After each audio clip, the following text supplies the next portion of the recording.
So this is the third lecture. So far we have talked about human robot systems, or human CPS, because they're cool. And then there are these systems that interact with people. So we talked about interaction over control, the fact that, well, it's important to think about interaction between humans and autonomous systems. And when we're planning for autonomous systems, we should really take that into account.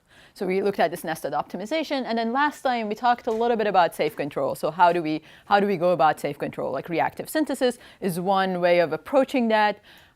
It's a cool way of approaching it, but there are a lot of issues that we briefly discussed last time, like continuity, uncertainty, all these different sort of issues that could come up. So this lecture, I was going to talk a little bit about human modeling and then switch to kind of how can we bring safety and human modeling together. Like when we mean safe control for human robot systems, what does that mean? And that requires having really good models of humans. So I want to talk a little bit about human modeling. And specifically a particular approach for doing human modeling called inverse reinforcement learning. So I want to go over the algorithm for that. It's a bunch of differential equations. So I'll write a bunch of math, but it's really just gradient descent. But I'll write that on the board, and then after that, switch to the slide. Sounds good? Yeah. All right. So human modeling. So if you think about human modeling, there are different areas that think about this problem. There are people in neuroscience, there are people in psychology. There are also people in machine learning who really think like thoroughly about how to model humans. And I'm coming from the machine learning perspective. So the idea is I want to build computational models of how humans behave.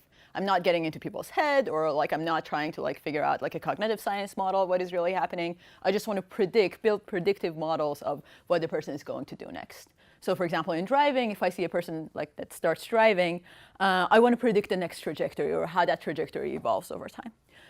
One approach is actually using reachability-based analysis. So you create like this reachability cone, like thinking about like where is it exactly that the human trajectory would fall in. So actually people do this like for driving. Like if you want to talk about safe driving, then you have, let's say, a vehicle. And then you can create these reachability cones based on whatever speed you're going and the dynamics of the vehicle. So there are these cones that at every point in time, it's kind of the set that you would fall into in the next 5 seconds. And you can actually like kind of combine these cones to talk about like safety of the vehicle. So that's one way of doing it. But it turns out that is very conservative. Like if you actually do that, you basically can't do anything because there's usually another vehicle here. So you probably will like end up like falling into an accident with that other vehicle. So we try to use more systematic ways of predicting what is exactly the trajectory that the person would follow in the next time step. And this idea is called apprenticeship learning, or learning from demonstration. And the idea kind of goes back to around 2000, 2004. So this is when Peter Beal was at Stanford working with Andrew Ng. And what they were looking at was they had these quadrotors that they wanted to fly, and it turns out that, well, if you get like people to fly these quadrotors, they can do these amazing like flips or like crazy maneuvers that just like nonlinear control could not handle. Like we didn't have an autonomous control that could make the quadrotor flip, but you could have pilots that use their joysticks and make the quadrotor do these amazing things. So Peter Beal's thesis was basically about this, like can we actually make this automatically? And what they started looking at was this idea of learning from demonstration. So let me get trajectories of how humans do this. And from these trajectories, let me try to build a controller that automatically do these like crazy like flips or various maneuvers that we can get. So there are two ways of so that's called apprenticeship learning. And there are two ways of doing apprenticeship learning. One is called imitation learning. Imitation learning. So learning, yeah. Yeah, so in imitation learning, the idea is I want to learn, I'm going to gather trajectories. From the trajectories, I want to learn a policy or a controller for the human. So I want to directly learn what is this pi star that the human is trying to follow. Okay, so directly from data to control. There are different ways of approaching it. The more recent ways of trying to do this is using a neural network to get the trajectories and have some sort of architecture of the neural network and output the trajectory. It's kind of like the most like state-of-the-art way of doing this is something called a generative adversarial inverse reinforcement learning. This is from Stefano Erman's group. This is like 06. This is NIPS 06. So they have this, they use like this idea of, similar idea as GANs, so generative adversarial networks, to learn a policy of what the person would do. The second approach, which is the one I want to talk about, is called inverse reinforcement learning.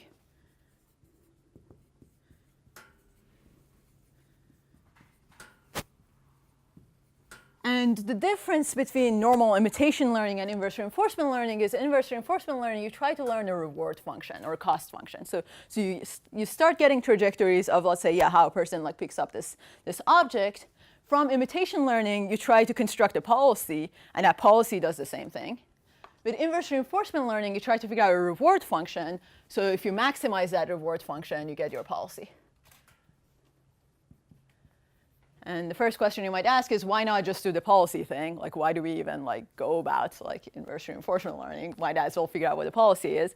But there is a lot more structure in the reward function, and it's easier to do this because you can imagine what that reward function would look like. Like for driving, you might care about collision avoidance, or you might care about like staying within the lanes or keeping heading. So there's a lot of structure in that reward function, and you know those already. So you can take a more of a model-based approach, like thinking about that. And that helps you build like more robust reward functions as opposed to learning a policy, which is I just like throw data at it and hopefully I'll get a policy. Right? It's really hard to like see like why it doesn't work later on. But with a reward function, like I can see what are the components of the reward function, and I can have an understanding of what I've learned and what I haven't learned. So usually we assume that this reward function is a linear combination of a set of features. We usually assume it's some W, some set of weights, times set of features over trajectories. And these features are the collision avoidance or staying within the lane or heading or these various like things that the designer can think about and then come up with these features. So let's say we have a vector of features. So these are vectors. So I have a vector of features. The features are over trajectories. So I'm going to use psi for trajectory. So this is my trajectory. I can evaluate my features for every scenario. And what W is just a vector of weights. Like how much do I care about staying within the lane? Or how much do I care about like my distance between this other vehicle? So that's basically what W is. So you can think of this as a simple like linear classifier based on my features of over trajectories. OK, so what I want to do in inverse reinforcement learning is I'm going to see a bunch of trajectories of how people drive. So I'm going to have my input is psi 1 through psi d. So let's say I have d different demonstrations of how people are doing this. And my output is supposed to be the reward function. Or in some sense, it's supposed to be weights, right? Because we have the features. Those are hand-coded. Or just weights, W. And this is kind of the learning task I want to do in inverse reinforcement learning. So there are different approaches of trying to solve this. One common approach is to solve this is called maximum entropy IRL. This was introduced by Zebart in 2008. So Zebart introduced kind of a discrete version of this, where your actions and states, everything is discretized. People started looking at a more continuous version of it. What if your actions come from continuous space? There are continuous versions of it as well. But the main idea in maximum entropy IRL is, if you think about this problem, that this is my input, this is my output, this is an ill-defined problem because maybe I find a reward function. If I find a reward function, if I maximize that reward function, I'll get a set of actions, right? If I just add a constant to that reward function, I'll still get the same set of actions. So in some sense, like coming up with this reward function, there isn't enough constraints here. There could be multiple reward functions for which I'll get the same action. So what does it even mean to come up with their reward function that the human follows? Because R is perfectly fine. R plus C is perfectly fine. There could be a lot of different options for the reward function I'm using. Okay. So maximum entropy inverse reinforcement learning is trying to like add a set of constraints to actually find one reward function. And it's using this idea that we're assuming that we want to find a distribution. And we're assuming our trajectories, our input trajectories, are coming from this distribution. And we assume this distribution is maximizing entropy. So that's why it's called maximum entropy inverse reinforcement learning. So I'm assuming the most amount of uncertainty about this distribution, because I don't want to like assume too much. So that's kind of the main idea of max anti-RL. We're assuming that we have trajectories. Trajectories are coming from a distribution. And I'm assuming that this distribution is the distribution that has maximal entropy. So that's following the maximum entropy principle. And my trajectories, my psi 1 through psi d, are coming from this distribution. Okay?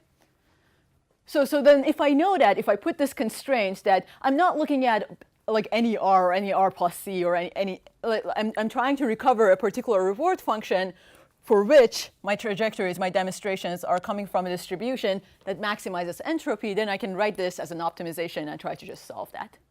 So the problem kind of becomes basically an optimization where you want to find a distribution, and this distribution maximizes, we want to maximize the entropy of this distribution. So I'm going to write the entropy of the distribution, which is integral of minus pi of psi log pi of psi. So this is just entropy, d psi. Okay. So let me find a distribution that maximizes entropy let me find distribution that maximizes entropy, subject to the fact, and the constraint that we have should come from our demonstrations, right? Like we should find a particular distribution such that these psi 1 through psi d's are coming from that distribution. So what that means is I can say in expectation my feature counts of trajectories when psi's are coming from this distribution is equal to the average of psi 1 through psi d. So is equal to, let me just make sure that I'm writing this right, 1 over d psi 1 p of psi d. Okay, does the constraint make sense? So I have demonstrations. I'm applying my set of features over demonstrations. I'm averaging them out. So this is my input. This is coming from my input. And what I want to do is I want to find that particular distribution. So when I take the expectation of any f of psi, the two are equal. So the expectation of feature counts are equal. So this is the constraint that makes sure we are following the demonstrations. And again, the distribution I'm picking is like the most uncertain one. So that's the objective. Yeah. And then like we have like simpler things, right? Like we want to make sure that it's a distribution. So like the integral of that should be equal to 1. And then p of psi is greater than 0. Okay. So this is kind of the problem that I want to solve. And if I solve this, I can figure out what this distribution is. So how do we do this? I'm not going to go over the math of that, but it's actually quite simple. So I can write the Lagrangian of this objective. And when I write the Lagrangian, I can just solve it like through the dual distribution there. So I can figure out, so if I write the Lagrangian of this, I can figure out what p star is, and I can figure out what the dual variables are for each one of these constraints. And it turns out the dual variable for this guy is really my weights. So if I extract that out and find the optimal of that, I get my weights up here. So you're looking for a function, p of, so it's a symbolic function, or in which form? So p of psi is, yeah, in some sense, it's, okay, so let me actually show you like what it ends up looking like. So if I solve this after let me actually write it out. I think that might be better. So it is in some sense, yeah, a function of my duals. And so if I solve this, what I get is p star of psi, the optimal thing that optimizes this thing, is going to be an exponential of W transpose. Let's say W is the dual of this constraint. W transpose f of psi plus, let's say, nu or v minus 1, where v is the dual of this constraint. Dual of this guy is v. So if I optimize this is the form that I would get for my distribution. And then I can also, like again, optimize for W star, and I can optimize for V star. And when I optimize for W star, that is exactly the weights that I was looking for. That's exactly like the thing that creates my reward function. And we end up like using like a sort of like a gradient descent type of approach to optimize what W stars are. So like we have like an update of WI plus 1 is going to be WI plus some alpha learning rate of f of psi d, where psi d's are my demonstrations, minus expectation of f of psi, something like this. And when you have more demonstrations, more the larger d, can you like do it in an online fashion? So the approach I'm talking about is kind of an offline thing. I gather my trajectories, and then after that, I'm going to do that. But there are approaches that online, they take that into account and update it. But the basic thing that I'm talking about is mainly offline. I gather trajectories. And this is how I would recover my distribution. This is how I would recover my weights. And then that gives me a reward function. And if I optimize that reward function, then I can figure out what the actions of the humans are. Okay?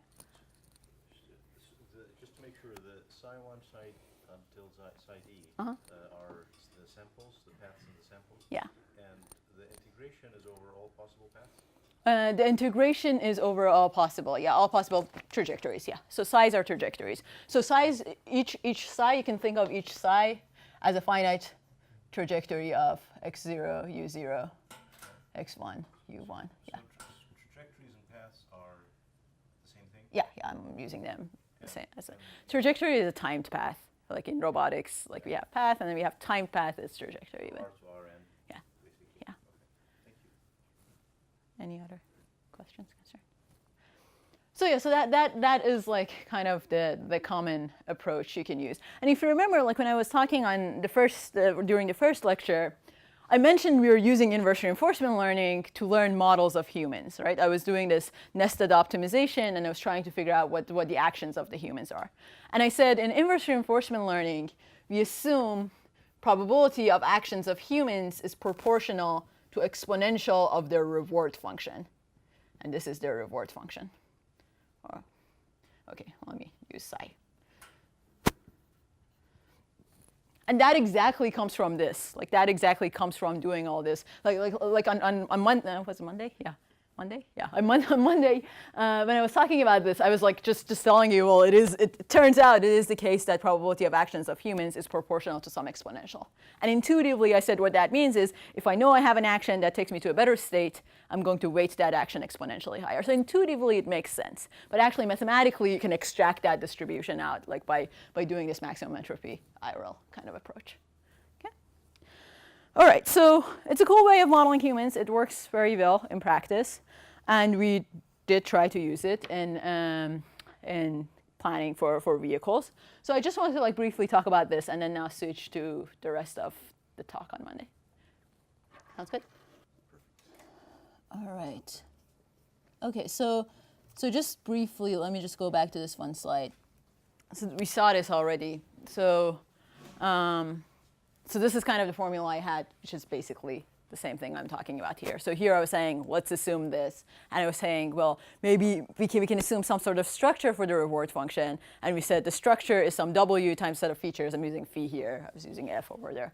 But the set of features over my state actions of my own vehicle and the other vehicle. And the features we used in this driving case were actually simple features. They were like collision avoidance, or like these are the heat maps of the features, or staying within your own lane or your road. And then we looked at like velocity and heading as some of the other features we used for this specific case. So we drive on driving simulator. That gives me these probabilities. And I can actually like, I have this formula because of these derivations. And if I have this formula, I can actually solve for RH. I can analytically solve for RH doing this.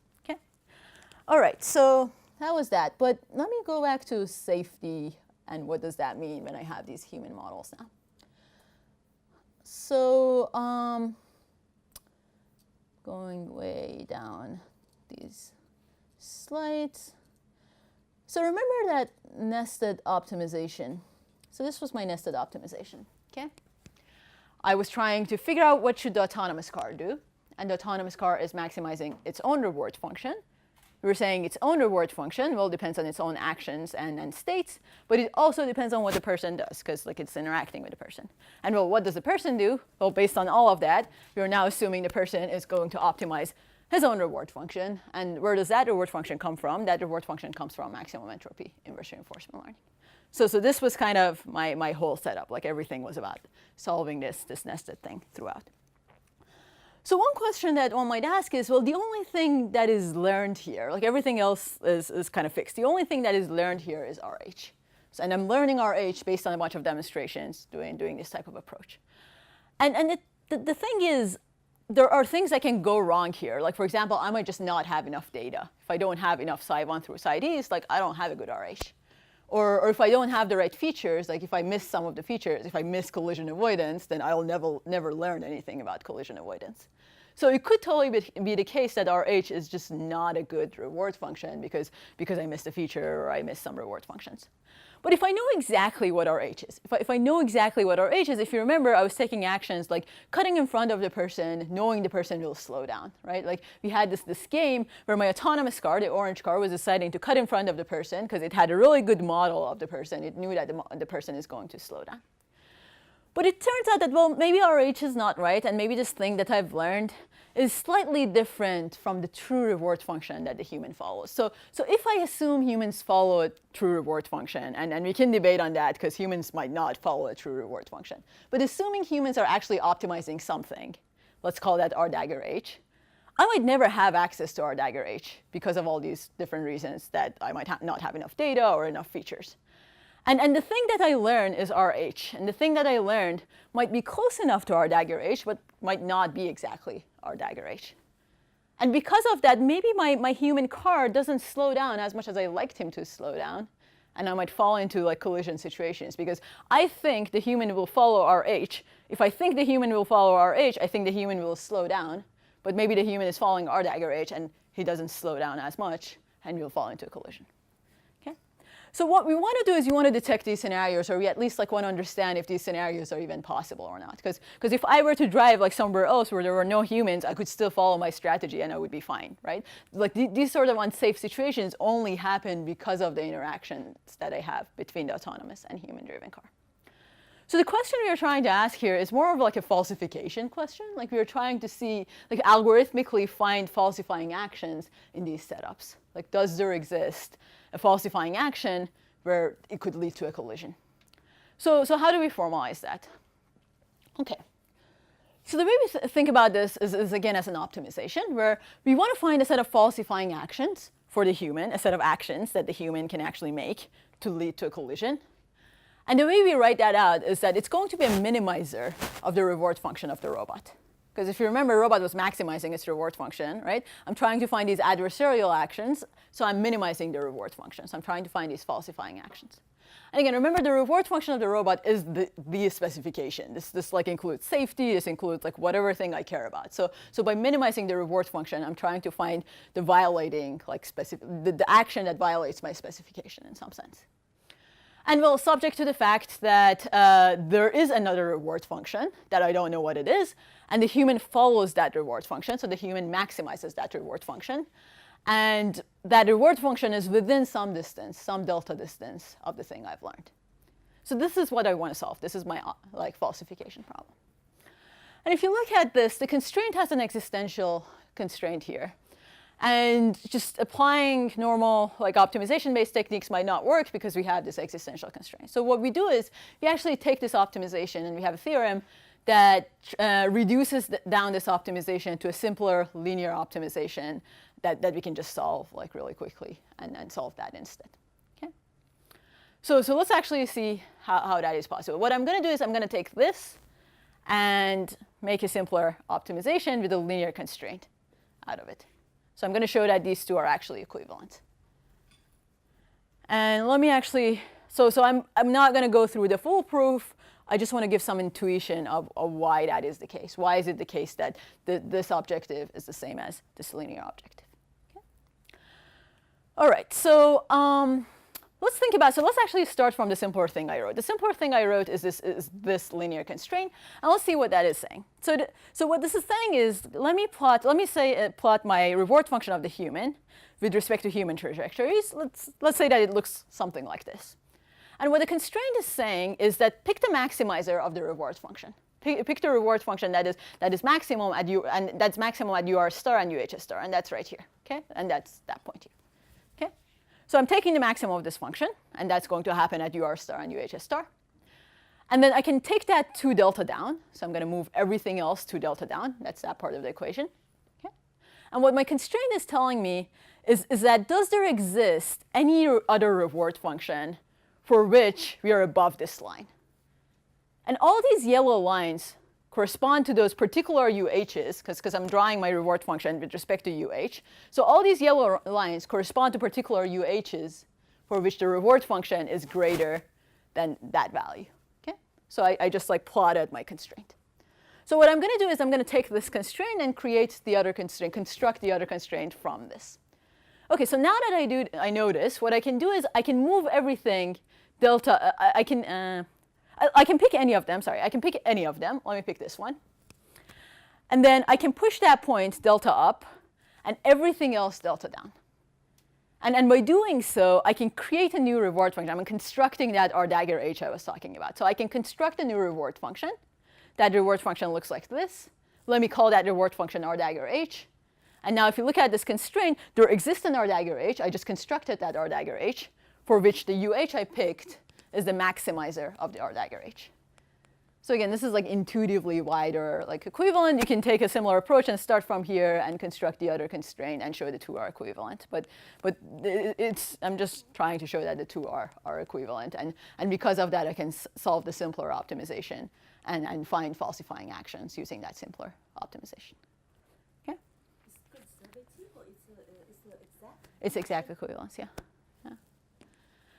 How to make sure that you cover all the scenarios now with this new reward function? So this is, it's just an existence, right? So the constraint is saying, does there exist a reward? The constraint is saying there exists another reward function, which is within some delta distance. So I'm just showing like that existence, like with the other linear constraint. So it's not all other reward functions. Like I just want to make sure that there exists some other reward function for which the actions are coming from. Necessary and sufficient condition for the existence of this. Yeah, so the linear constraint is equivalent, yeah, to this. So it is sufficient and yeah, necessary.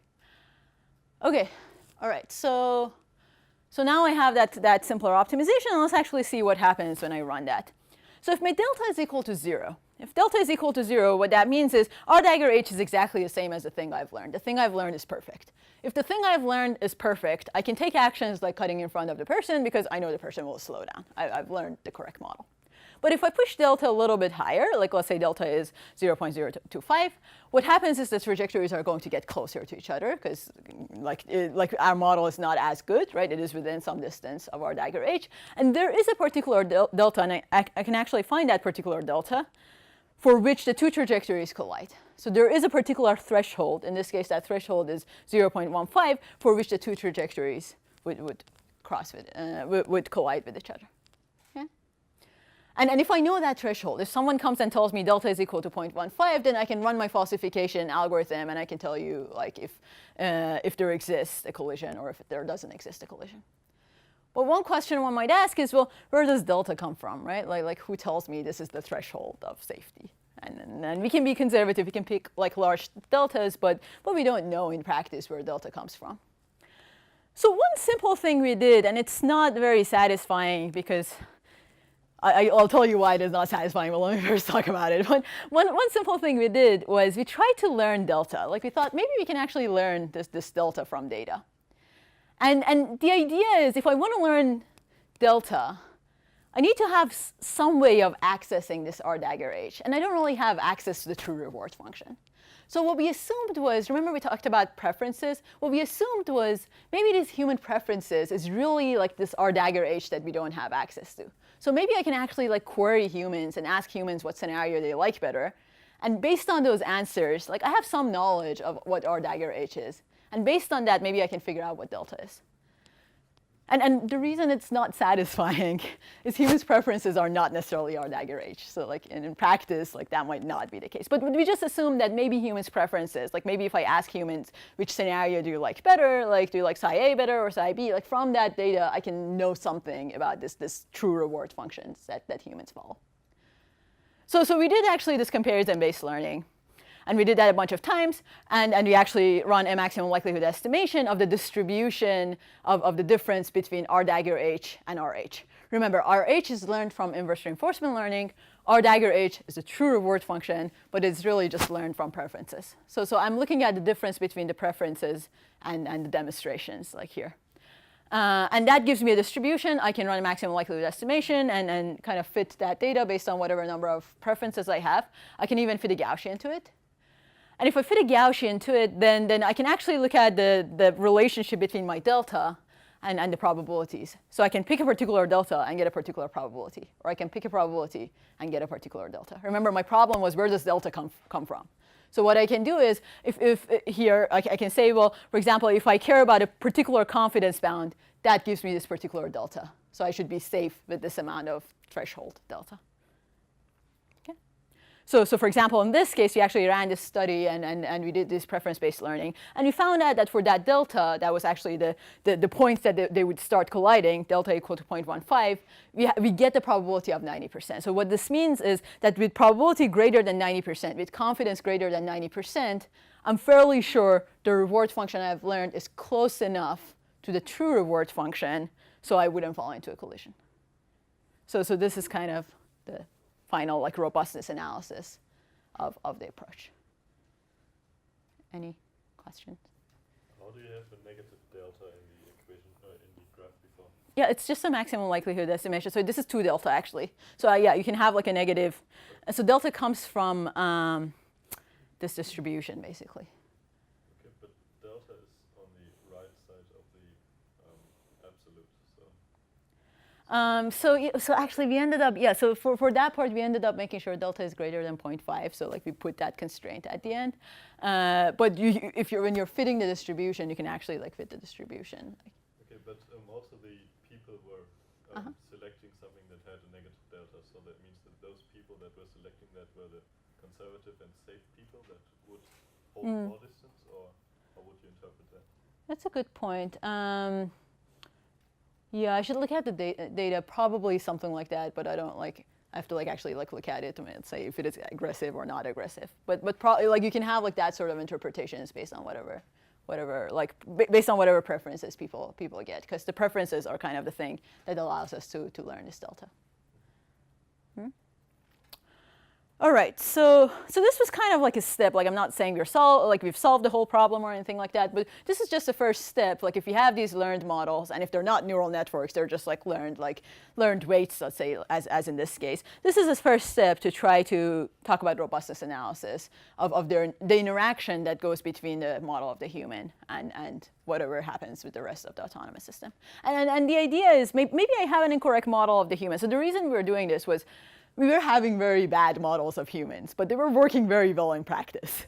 So the reason that we were thinking about this is, well, maybe we don't have the exact true model of the human, but maybe that is good enough. Like maybe that is good enough for whatever purposes that we have. And it is actually true that it depends on scenario. Like if you're in safety critical scenario, all the cars are close to each other, you want to have really good models. But if like you're just driving on a highway and there are other cars around you, but not that close to you, even if you don't have an exact model of them, maybe that is good enough.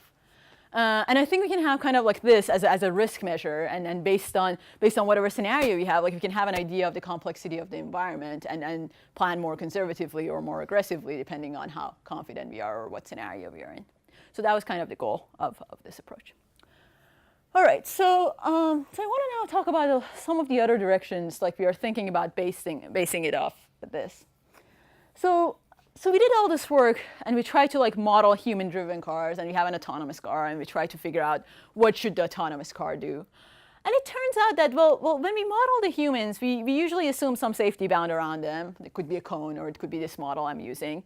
And sometimes when I look for this too safe a strategy for the autonomous car, it just doesn't exist. Like I'm trying to be safe. I model all these other vehicles. I just like cannot find a strategy for the autonomous car because that is safe enough for my purposes. And that can totally happen, right? It could totally happen that I would fall into a situation that it doesn't exist. It's unrealizable. Like the reactive synthesis problem comes out unrealizable. The optimization comes out infeasible.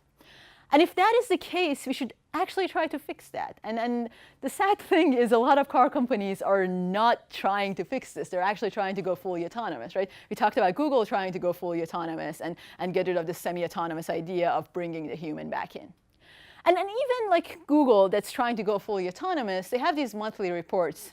And they have around 300 disengagements in 400K miles of driving. So that's about 1 disengagement per month for a typical driver.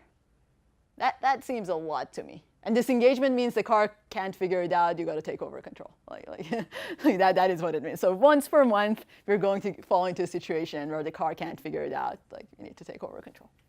So if we have these situations, I think it is quite important to think about maybe transfer of control or transfer of control to the human or to a supervisor or some way of like handling it. We can't just assume we have fully autonomous cars and completely like skip the semi-autonomy. And I know people have mixed feelings about like the semi-autonomy idea, but I think it is important to handle that more efficiently. So we started looking at this in a setting that we basically try to see if these scenarios like ever happen. Like when do these scenarios happen? When does it become the case where a car needs to like ask the human to come over and take over control? And the scenario we started looking at was this thing that's called an unprotected left turn. So actually, I don't know if that exists in Europe. So the idea of unprotected left turn is you're driving and your light turns green. There's no arrows. Your light turns green. And then there's a queue of cars coming down. And then you have to make a left turn. But the way it works is you have to wait for the cars to pass. And after that, make a left turn. It's actually quite difficult. So what happens in practice is people go in the middle of the street, and then they make some sort of eye contact. They're like, wait, let me go. The other car's like, go. And you make your left turn. Or sometimes you just decide to like change the specification on the go, right? Like I do this. Like when I was at Berkeley, I would do this. Like I had to go to school, which was here. My home was down here. And I would be like, OK, whatever. This is not going to happen. I'm just going to go straight and make a left turn later. Like I'm not going to make a left turn at this intersection because it's crazy. So you change the specifications. Humans are really good at either violating the specification, like knowing how to violate it, and then changing the specification on the go. But if I write all these specifications here and then throw that into a reactive synthesis kind of box or an optimization box, it comes out infeasible or it comes out like unrealizable, saying that there does not exist a strategy for the human to be safe. And what that means is there exists a strategy for the environment that makes you lose. And intuitively, you can imagine that strategy would be something like the queue of cars coming down and making it very difficult for you to finish the unprotected left turn. So right now, how do car companies handle this? They don't. What happens is they're really bad at handling unprotected left turns. They're not very good at handling like roundabouts. So they basically reroute around it so they don't need to handle these scenarios. But these scenarios are actually the ones that are difficult. And I have a video here. So apparently, I like saw this later on after starting working on this project. So apparently there's kind of a thing called Pittsburgh Left. And what Pittsburgh Left is that when the light turns green, the car just like does the turn, doesn't even wait for the other vehicles to come in. So let's look at this video. Look at the white car. So the light turns green, and the white car just does the left turn, just goes for it, and then doesn't even wait for any of the cars to come back. The second car apparently has to wait, but the first car just runs like through. And apparently this is an okay thing to do in Pittsburgh. So that's called the Pittsburgh Left, if you're curious. OK, so these are hard. So how do we do this? How can we detect these failures? Like I'm going to call these failures. How can we actually detect these failures? And how can we explain them to a user and tell the user with some look ahead that you've got to come and take over control because there's a Pittsburgh Left, there's an unprotected left turn is coming up, and you got to take over. So we started like thinking about this more from a perspective of a diagnosis and repair. Like can we diagnose the failure and can we repair it, or can we figure out like explain it and figure out why it goes wrong? So we modeled this again as an optimization where we have a cost function. The cost function tells us that we have to make an unprotected left turn, subject to the fact that we follow the rules of the road, like we keep minimum distance between the vehicles, we obey traffic laws, maybe we stay within some road boundaries, and we have some bounds over acceleration and velocity. And I skipped the part of the talk that I talk about temporal logic, but we actually can write these in temporal logic languages. So we wrote these specifications in signal temporal logic, which is a variant of linear temporal logic that works with continuous time and real value signals. So then I can just optimize a cost function such that my trajectories satisfy specification. Satisfy specification. Okay. And what happens is that this optimization comes out infeasible, saying that some of the constraints just failed. Some of the constraints didn't work. So the way we try to approach this is what we do is we add slack variables to the constraints. So we use slack variables to try to fix the problem. So by adding slack variables to the constraints, like the value I get for each one of the slack variables is going to tell me how much am I failing each constraint, and how can I like fix it can also be like referred to as the slack variables. And the optimization we solve instead is that we minimize norm 1 of the slack variables. So we are trying to minimize sparsity of the slack variables, find the minimal set of constraints. So if I fix those slack variables, I would be fine. So again, I'm not going into too much detail of how we are doing this, but this actually allows us to do some sort of timing repair and predicate repair for our signal temporal logic specification. But let me just show you what would be the result of that. So we did this for the unprotected left turn. And we found out that, and then we showed that it's theoretically sound and complete, and it's minimal. So there are theorems about it. If you're interested, it's in paper, or I can talk about it offline. But it is sound and complete and minimal. So, but yeah, so what we found out was to make this unprotected left turn work, the only thing I need to do is we need to change 2 of the constraints. And the 2 constraints we need to change is the bound for acceleration and the bound for velocity. So we just changed the bound for acceleration from 1 to almost 12, and then the bound for velocity from 1 to almost 2.5. And that tells us that fixes everything. That is the repair you got to do. And what the car decides to do is the Pittsburgh Left. It actually decides to just like cut in front of everyone and just run through, and that is going to be the thing that satisfies the specification. So this was the automatic repair we came up with. And you might not want to do the Pittsburgh Left, but this is kind of the thing that the algorithm came up with. So the idea is, okay, so we have a set of specifications, like we run our algorithm, it might fail. And if it fails, we have to do some sort of diagnosis, right? Like we're doing this diagnosis using this slack-based approach. And we strongly believe that in that case, we should really have like a person and maybe some automatic repair. And if the person's okay with the automatic repair of doing Pittsburgh Left, sure, we'll go for it. But otherwise, maybe the person has to take over control and have like a systematic way of handling the problem or coming up with some other repair. And with some look ahead, I agree that it has to be with some look ahead. And I agree that if we add the look ahead, it's going to become very conservative. But there should be a systematic way of doing this. And there's still like a lot of problems here. Like for example, even humans' reaction time, like bringing that into account is going to be very difficult, because even measuring human reaction time is very difficult. Human reaction time is very long. So like taking that into account is going to make it quite difficult. So we're also doing a lot of studies like in lab, like working with car simulators and trying to think about the user interfaces that help humans to take over control or measure humans' reaction time. But there are other work about that I'm skipping here. OK, so let me just summarize the key idea of this section of the talk I was talking about. So learning is really just the central part of control of these human-robot systems. We can't, like at this point in time, we can't really not do learning, right? It's going to be part of our controllers. It's going to be part of our perception. So we can't just be like, we're going to use model-based everything, and learning will not happen. Learning is becoming a central part.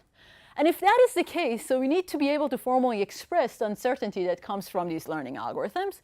And we need to be able to be robust to some of the learning errors that we get. For example, in the case that I was talking about human models, we are learning them. We got to be robust to some of the issues that could come up. And there's still a lot of work that needs to be done along those lines. Yeah. So let me just briefly talk about this. So my lab right now, we are thinking about some of these problems. We are thinking about better models of humans, like how can we figure out what the intent of the person is? How can we do shared control in human-robot settings and in collaborative settings? And we have a human and an autonomous system. It could be an arm, or it could be a vehicle.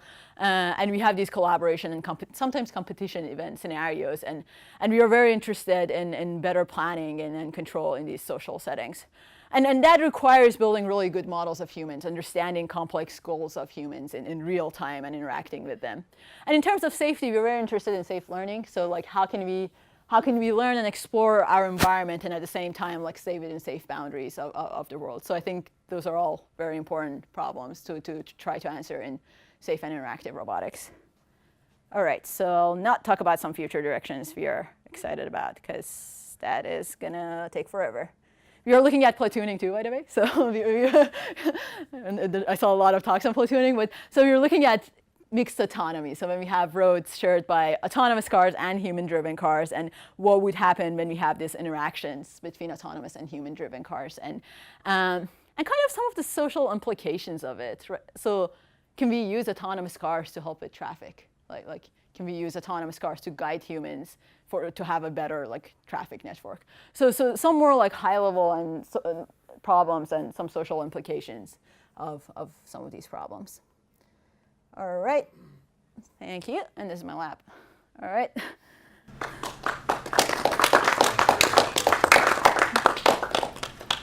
Questions from the audience? Maybe a comment, I guess. So on the last point, you may be aware of it, but Dan worked and Jonathan Sprinkle's work on using one autonomous car to eliminate this propagation of traffic waves. Yeah, so that's also along the same lines. Yeah, so I'm very familiar with that and stuff. We are thinking about along the same lines. More from a control perspective, more higher level control perspective, they're looking at more lower level mechanical engineering kind of perspective of if I put in if I put in one autonomous car in a road with a bunch of human driven cars, can I help with stabilization of the whole ring of vehicles? So we were looking at kind of more multi-agent version of that. Okay. Yeah. Okay. Other questions? I mean, I can have another comment on this. So I don't think they've published anything on this yet, but Dan moved to Vanderbilt not long ago from Illinois. And they did some tests with this normal, off-the-shelf, which you can get in cars now, adaptive cruise control. And it can lead to interesting results if you're trying to do platooning with these things. Oh, I should check that out. I'm seeing Jonathan in a couple of weeks, so I was going to talk to him. But Got lots of oscillations, especially on the farthest back car. Right. So there are all these string stability results, and it kind of has to do with some of that. So we were taking kind of this higher level control approach where we were looking at a nested optimization, like the optimization approach, which is going to make it more complicated, but it's slightly different from what they're doing. But yeah, I'll talk to them. It's very interesting work. Yeah.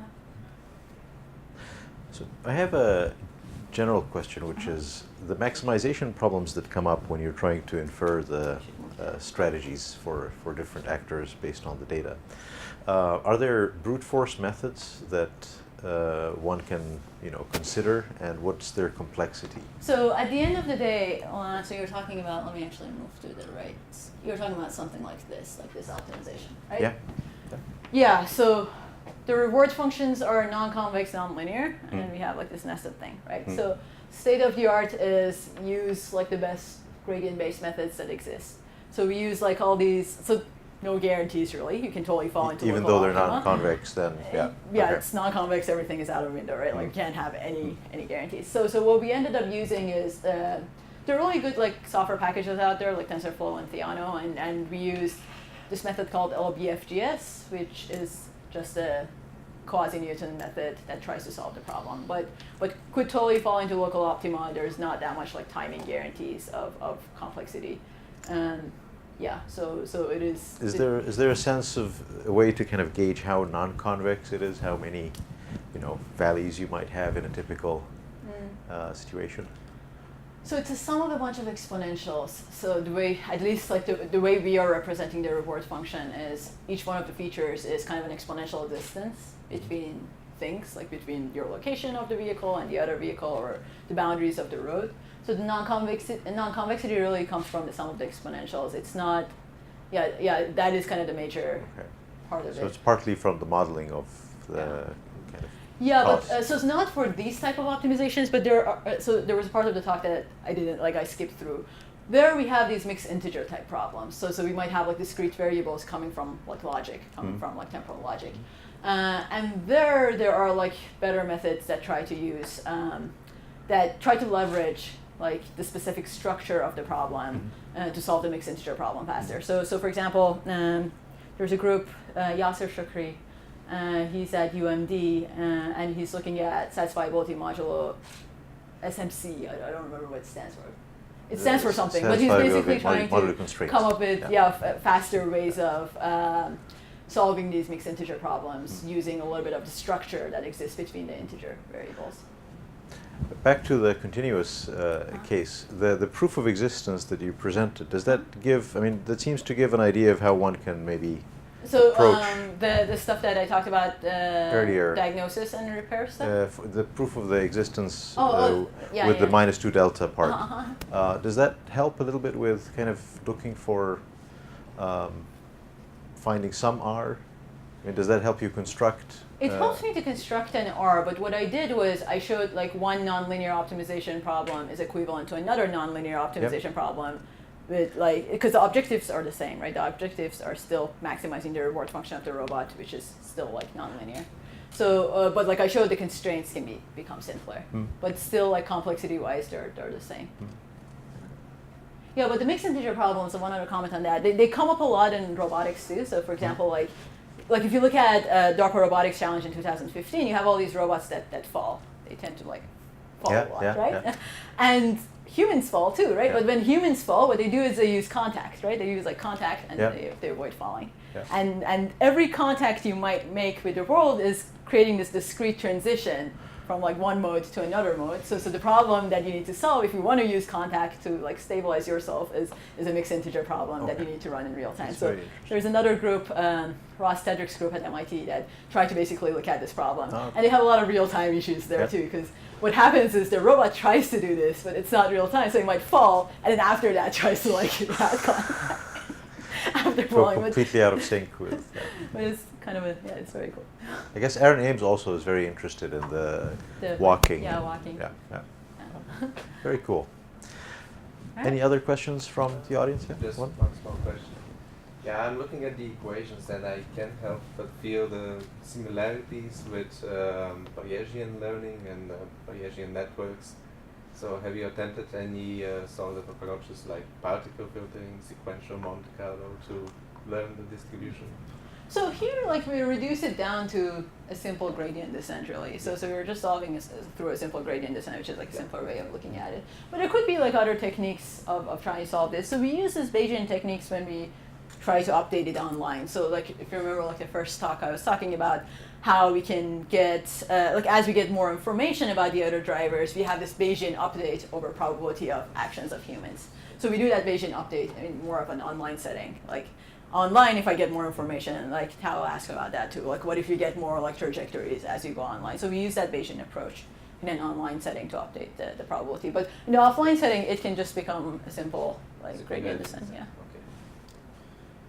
For the reward function of humans, are you just learning one reward function, or are you trying to do something like a mixture of Gaussians, something similar to for different human types? So this approach is one reward function. And the reason it is one reward function is we are finding the reward function so the distribution is a maximum entropy. Like it's actually putting that constraint so we get one reward function. In general, there could be other reward functions. Like the idea is actually called reward shaping. So there's a paper called reward shaping that basically tells us that there are other reward functions that are equivalent. So that is one thing. The other thing is like, can we learn a mixture of Gaussians? Let's say that my human model is bimodal, and if it is bimodal, like can I actually like learn the modes of that? So that's more like in the research direction. So you're actually submitting a paper to Coral like exactly like on that idea and using preference-based learning. So it's a good question. Other questions? I have one final question. Are there what are the kind of, can you say something about the limitations of the current of this approach today? Where does it run into issues with scalability, or how scalable is it today, for example? Where are the things that you'd like to look at next? You mentioned one, of course, but it'd be great to hear your thoughts about other things that you are thinking about. Yeah, so scalability is a problem, right? So I talked about figuring out one reward function, right? And then running this nested optimization, this single nested optimization. And we did try to run this in real time on the vehicle, and this actually works okay. But the moment you assume that you have different types of people and different types of reward functions, like the problem becomes much more difficult because now you have this kind of hidden variable that you need to like predict. So it becomes kind of a POMDP, right? It's a partially observable like model, and those are quite difficult to solve in real time. So again, that would be a more research direction. So I have like some collaborations with Michael Kokenderfer at Stanford, who's looking at better algorithms for solving POMDPs. So they use like Monte Carlo methods to solve POMDPs. So that would be an interesting approach to look at for better scalability of some of these models. Just modeling humans, like I would want to see industry doing that. Yeah. Like they're not doing it yet. So I think that would be a good next step. Lots of problems in safety, not many solutions, but I think that is another like biggest direction to look at. Like just the trade-offs that we have between safety and efficiency that exists on the vehicles, like it's very difficult. Very cool. Thank you. One more question? One more question. One last question. About the trajectories that you put into your optimization of the reward function of the human, do you ever have any failed trajectories in there where the human was unattentive and crashed into somebody, or do you just leave them out? Because otherwise you will never learn what happens if somebody does a crash. So this approach is using just positive examples, but there could be like other techniques where you use the negative examples to learn like something from the negative. So that could work too. But could that crash your complete reward function if you have these crash scenarios in there? So what it learns is I don't care about reward functions and just like goes through like people, right? Yeah. like if you get that, it's like, oh, I guess you don't care about reward. That would make your maximization really hard if you have these examples in there. Yeah. Yeah. It would make it more aggressive. It would make the vehicle actually more aggressive if you have that example. Yeah. Have to be careful what you teach your cars, and drivers. Well, right. since this is your last talk in the editorial, thank you very much you. for the great series. Thanks for inviting me. This yeah, was a lot of fun. it's great having you here. Thank you. Right, thanks.